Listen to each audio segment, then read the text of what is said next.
Estudos encontram 45 efeitos negativos relacionados com o consumo de açúcar. Uma das maiores ameaças à saúde cardiovascular.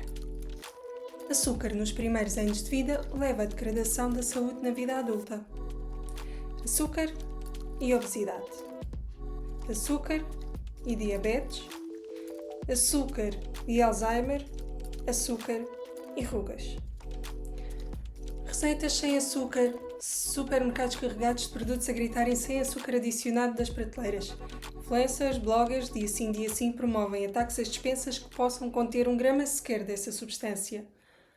Mas vamos ser honestos por um momento. O açúcar é extraordinário. Transforma o amargo em sublime. Converte café intragável em poção mágica matinal que nos faz acreditar que segunda-feira é suportável. Pega em simples farinha, ovos e manteiga e cria momentos. O bolo de aniversário que marca mais um ano de vida. Um chocolate no final de jantar, um balde de gelado, depois de uma discussão com o namorado, ir à feira comer uma fartura, o arroz doce da avó. O açúcar não é apenas um ingrediente, é um arquiteto de momentos, um engenheiro de celebrações, um químico que transforma o mundano em memorável. Sem ele, o chocolate seria apenas pasta amarga de cacau, o vinho seria vinagre falhado. Mas antes de julgarmos uma molécula tão simples que se tornou num conceito tão complicado, o que sabemos nós realmente sobre o açúcar?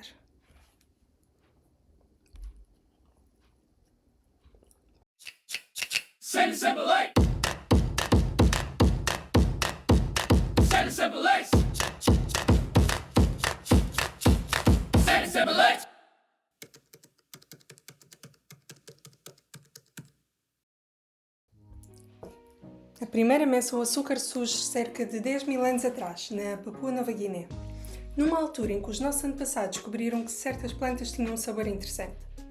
Os historiadores contam-nos que foi aqui que a cana-de-açúcar foi domesticada, iniciando uma das mais extraordinárias jornadas na história da humanidade. Durante milénios, esta planta viajou pelas correntes comerciais do Pacífico Sul, espalhando-se gradualmente pelo continente asiático, Índia, China, Filipinas. Inicialmente, a cana era mastigada crua e foi só perto de 350 anos antes de Cristo que os indianos descobriram uma forma engenhosamente simples de extrair cristais de açúcar. O processo era esmagar a cana para extrair o sumo, depois fervê-la até evaporar a água, tendo 2 ingredientes distintos, o líquido espesso, o melaço, e cristais que se pareciam com a areia, o açúcar. Este método com variações mínimas continua a ser usado hoje, apenas com máquinas maiores e muito mais eficientes. O açúcar permaneceu confinado à Ásia durante séculos, viajando lentamente pelas rotas comerciais até chegar ao Médio Oriente, através das conquistas persas. Mas foram as cruzadas do século XI que verdadeiramente introduziram o açúcar na Europa.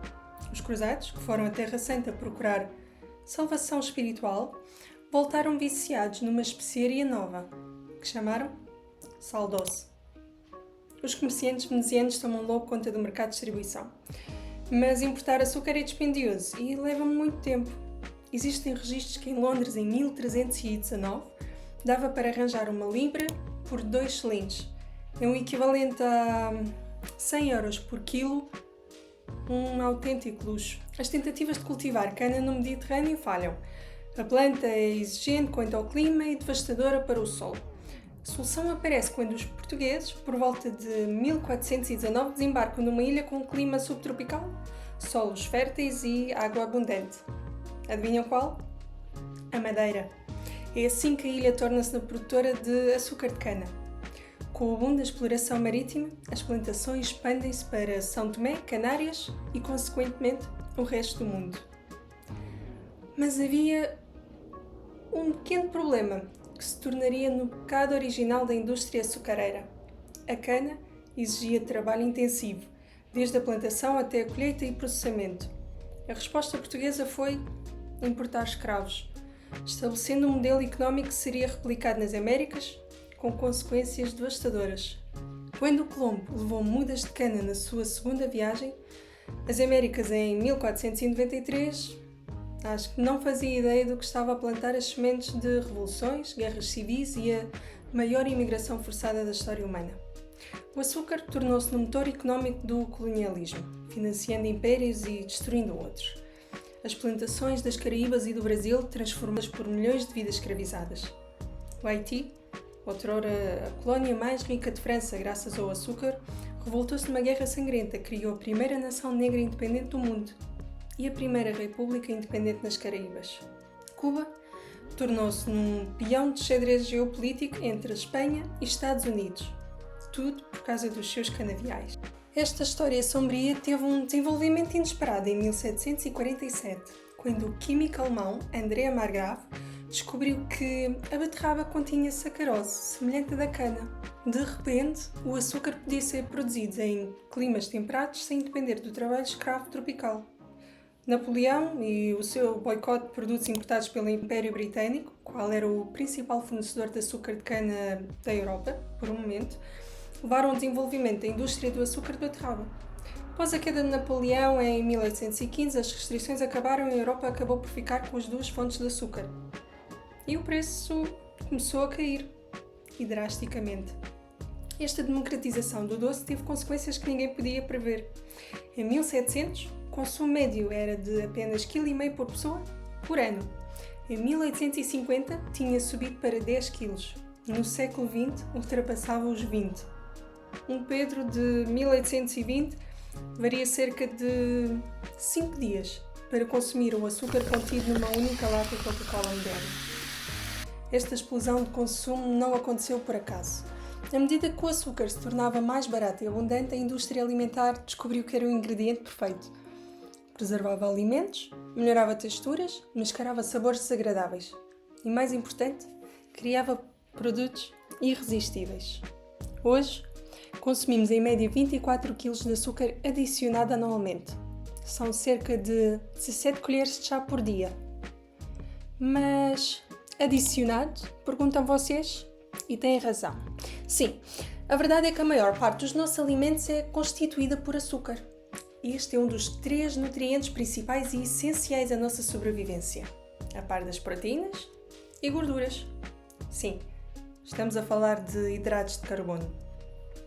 Hoje, de forma inconsciente ou devido à conotação negativa associada ao consumo de açúcar, atribuímos-lhe inúmeros nomes diferentes. Assim, quando mencionamos o diabo, pensamos na sua forma cristalizada e arenosa, e não no nutriente em si. Mas, na verdade, hidrato de carbono é literalmente açúcar. Pode ser constituído por uma ou milhares de unidades, mas sempre com os mesmos ingredientes básicos. Na verdade, o termo carboidrato vem de uma interpretação da sua fórmula química não totalmente correta.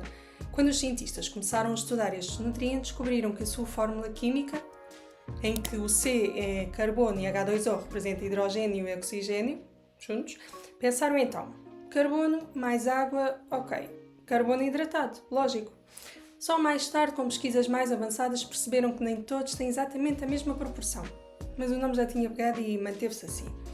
Na verdade, o termo técnico usado na bioquímica é sacarídeo, literalmente semelhante ao açúcar. Vamos tentar perceber como isto funciona na prática. Imaginem um boneco de Lego. Ele é constituído por várias peças.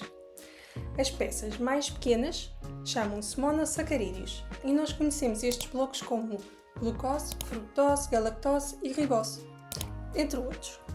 Estes são os blocos-chave a partir dos quais devemos construir outros bonecos. Quando 2 blocos simples se juntam, originam peças novas, os disacarídeos. Estas peças também têm nomes específicos, como lactose, sucrose ou maltose. Simples, não é? Bem, a partir daqui as estruturas tornam-se um bocadinho mais complexas. Entre 3 a 10 blocos chamam-se oligosacarídeos e com mais de 10 polissacarídeos, o amido, o glicogênio e celulose ou a quitina. O único sinal é que o nosso corpo só consegue absorver blocos pequenos. Por esta razão, quando consumimos alimentos constituídos principalmente por hidratos de carbono simples, o açúcar chega à corrente sanguínea instantaneamente. Mas quando são cadeias complexas, o nosso sistema digestivo demora algum tempo a separá-las e o açúcar vai chegar mais gradualmente. Mas nem todos os castelos podem ser destruídos. Porém, algumas cadeias moleculares, apesar de serem constituídas por blocos mais básicos, estão tão bem coladas que o nosso intestino não possui enzimas para as separar. Estas seguem diretamente para o intestino grosso, onde algumas vão alimentar bactérias benéficas e outras vão simplesmente ajudar a regularizar o trânsito intestinal. É o caso dos galactosacarídeos, da celulose e da quitina, que conhecemos pelo termo simples de fibra alimentar. Bem, eu também nunca tinha associado. A fibra alimentar são carboidratos não digeríveis. Então, dizem vocês, sabendo tudo isto, podemos deixar de comer hidratos e assim qualquer problema que haja com o açúcar desaparece.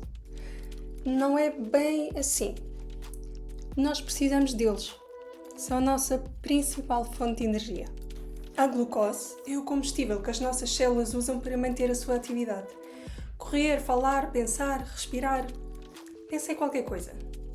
Sim, qualquer uma, por mais banal que seja. Bum! Neste momento já gastaste glucose. A frutose, por exemplo, é o açúcar das frutas, também uma fonte de energia. Mas aposto que não sabiam que é um nutriente vital que ajuda a manter os níveis energéticos dos espermatozoides, sendo essencial para a fertilidade. A maltose é o componente principal do malte utilizado no fabrico de cerveja. Essencial também. A ribose e a desoxirribose são fundamentais na estrutura do RNA e do ADN. O amido são enormes cadeias de glucose. Sempre que comem alimentos feitos de cereais, como trigo, arroz, milho ou aveia, batata doce ou normal, tapioca ou até feijão, estes vão acabar transformados em açúcar. Mas o mais impressionante é que o nosso corpo não só consegue destruir estas peças, como também construí-las. O exemplo mais incrível é o glicogênio, o polissacarídeo que o fígado produz e armazena a partir das sobras de glucose pós-refeição, para ir libertando à medida que os níveis de açúcar no sangue vão diminuindo.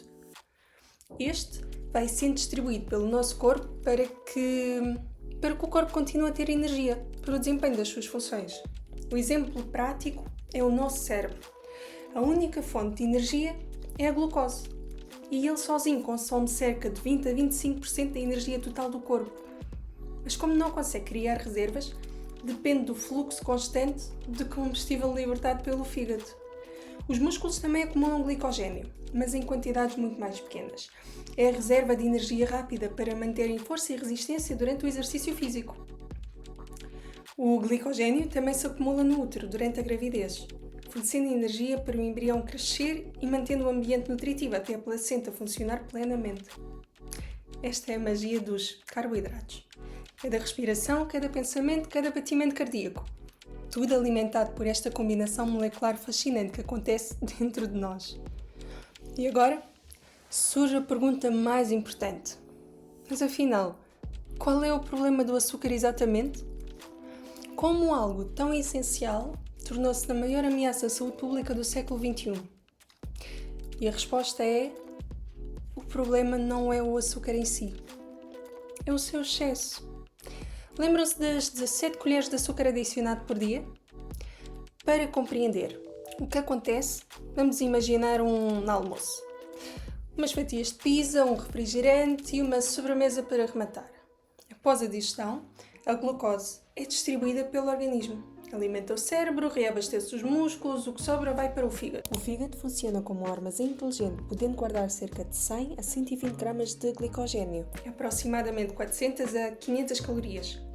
Quando este armazém está completamente cheio, mas a mercadoria em forma das bolachas que comemos à meia da tarde continua a chegar, o organismo enfrenta um problema logístico fascinante.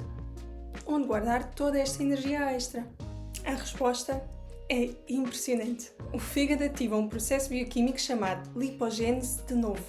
Literalmente, criação de gordura a partir do zero.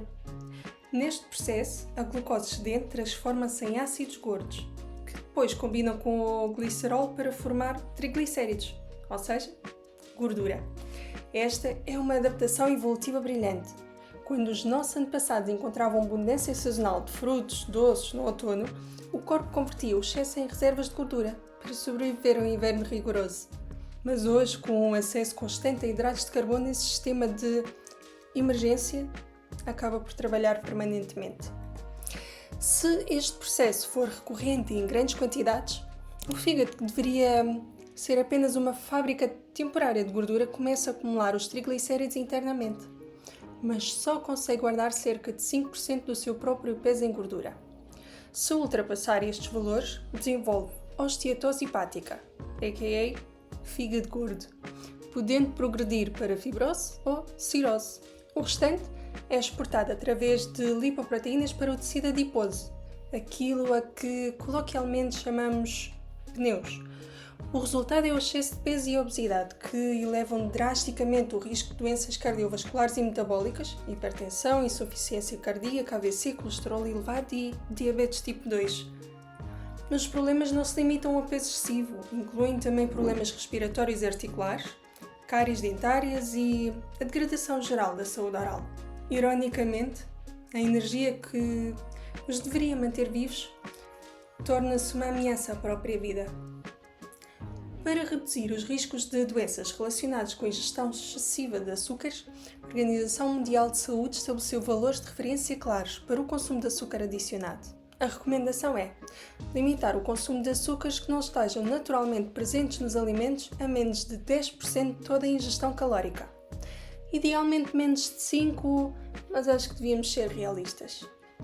Estes valores traduzem-se em cerca de 38 gramas, ou seja, 9 colheres de chá para homens, 25 gramas ou 6 colheres de chá para mulheres e 12 a 25 gramas, 3 a 6 colheres de chá para crianças.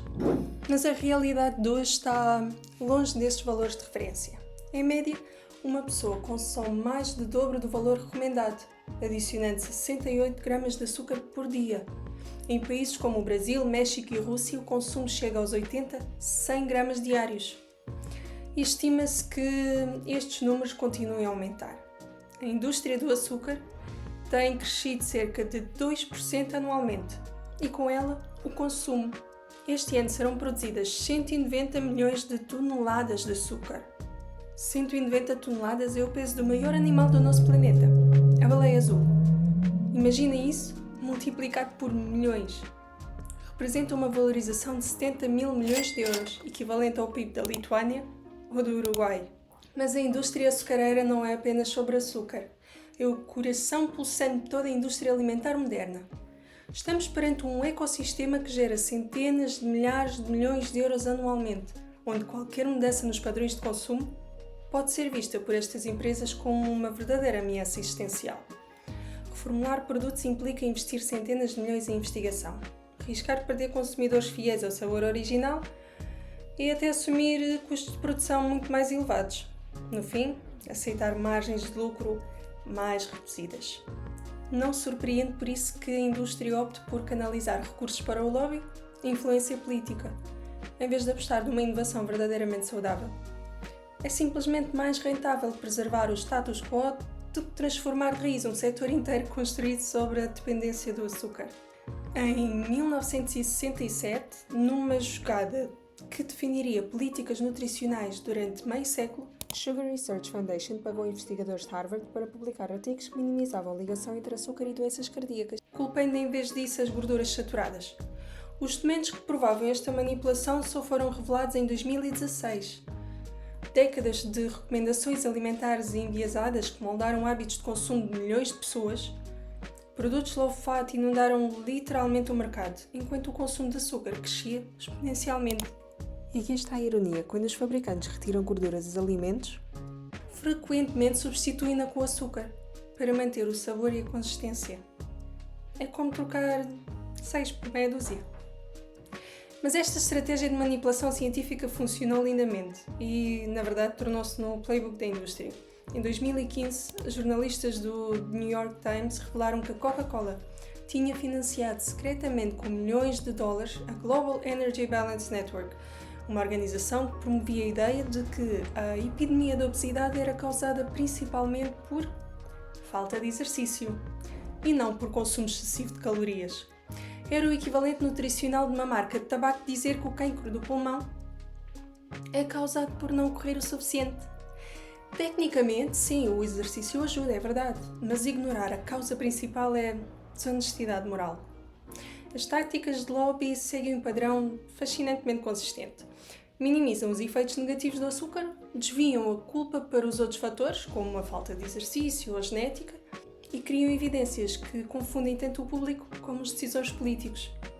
É uma verdadeira masterclass em manipulação científica. E enquanto os estabelecimentos com reputação vendem a sua credibilidade, atletas, atores e influencers vendem produtos saudáveis e naturais, disfarçando habilmente a quantidade real do açúcar no produto. A linguagem tornou-se outra arma poderosa no arsenal da indústria. O único produto pode listar vários tipos de açúcar com nomes diferentes. Xaropes de milho rico em frutose, maltodextrina, dextrose, açúcar invertido, concentrado de sumo de fruta, fazendo parecer que o açúcar não é o ingrediente principal. A frase "sem açúcares adicionados" tornou-se particularmente insidiosa, subentendendo sem açúcar refinado adicionado, quando muitos destes produtos contêm quantidades enormes de açúcar naturais concentrados que têm exatamente o mesmo impacto metabólico. Por exemplo, a embalagem de um smoothie proteico diz que não leva açúcar adicionado, mas a tabela nutricional diz que cada garrafa contém 58 gramas, 14 colheres de açúcar numa garrafa só. E logo aí ultrapassa o valor de referência destinado ao dia. As barras de cereais que dizem ser naturais, mas que contêm quantidades elevadas de açúcar. Ou, por exemplo, suplementos alimentares em gomas. Apesar de não conterem açúcar, mas sim adoçante, não têm necessariamente um nível glicémico muito mais baixo. O problema destes produtos, no fundo, é induzir o consumidor em erro e levá-lo a consumir mais do que talvez ele próprio tenha noção. O marketing direcionado a crianças revela-se especialmente a estudo. Cereais de pequeno almoço com 40% de açúcar são promovidos como parte de um pequeno almoço nutritivo, decorados com personagens animados e brindes. Atletas famosos promovem bebidas desportivas que são essencialmente água com açúcar e corantes.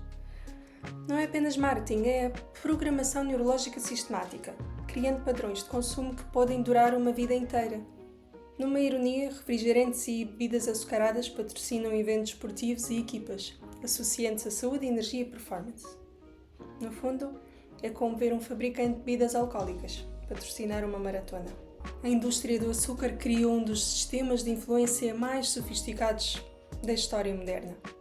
Contrata neurocientistas, psicólogos comportamentais, especialistas em marketing sensorial, cria produtos cientificamente otimizados para contornar os nossos mecanismos naturais de saciedade. E depois, financia estudos que nos dizem que a culpa é nossa, por não fazer exercício suficiente. Sim, um Kit Kat e uma maçã têm um número muito semelhante de açúcares. Só que a maçã oferece micronutrientes, fibra e água, ao contrário do chocolate, que fornece essencialmente sacarose refinada, xaropes e gordura.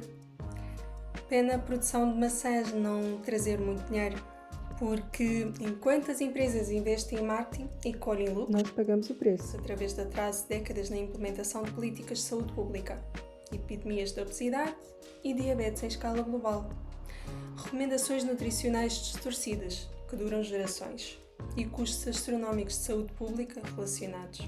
É precisamente esta a razão pela qual regulamentações governamentais e consciencialização social são essenciais. A situação em Portugal é particularmente preocupante. Mais de metade da população adulta tem excesso de peso ou obesidade. 1 em cada 3 crianças está acima do peso saudável. Consumimos em média 23 kg de açúcar per capita por ano, quando o máximo recomendado seria 10.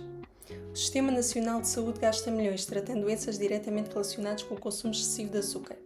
Diabetes, doenças cardiovasculares, cáries dentárias. Solução? Cá passou por taxar bebidas açucaradas. Os resultados até que foram encorajadores. As vendas de bebidas com alto teor de açúcar caíram 36%, enquanto as bebidas com teor reduzido aumentaram 54%.